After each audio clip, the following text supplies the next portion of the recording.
Oyez, oyez, braves gens, de tout temps, l'histoire a été parsemée d'une multitude d'expressions et de gestes que vous employez encore aujourd'hui, mais sans vraiment connaître leur origine ou leur véritable signification. Eh bien, je vais me faire un plaisir de vous les expliquer. Allez, c'est parti! Nous allons voir une expression qui nous parle d'une pendaison nasale. Et c'est « ça lui pend au bout du nez ».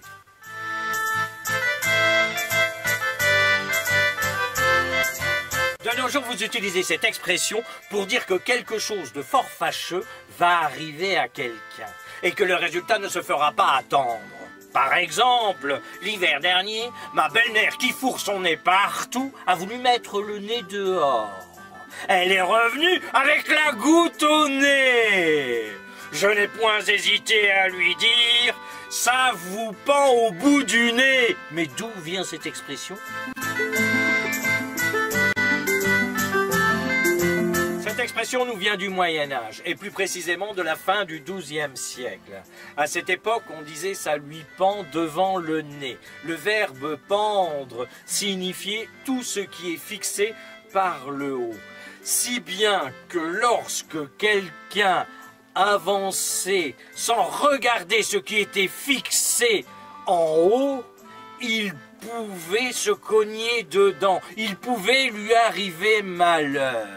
Ainsi, ce risque de malheur qui pouvait arriver à quelqu'un par sa faute viendra à tous les coups. Mais comme ce malheur est proche du bout de son nez et qu'il ne l'a pas encore touché, il lui est possible de l'éviter car il a été prévenu des faits. Avec le temps, cette expression est devenue « ça lui pend devant le bout de son nez », puis elle s'est même simplifiée en « ça lui pend au nez ».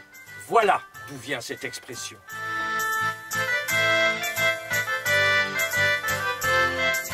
Ça vous pend au bout du nez. À vue de nez, ce n'est pas avoir un verre dans le nez et ce n'est pas véritablement avoir quelque chose accroché au bout du nez. Par contre, si quelqu'un qui ne peut pas vous blairer vous crache au nez, là vous avez le nez qui coule.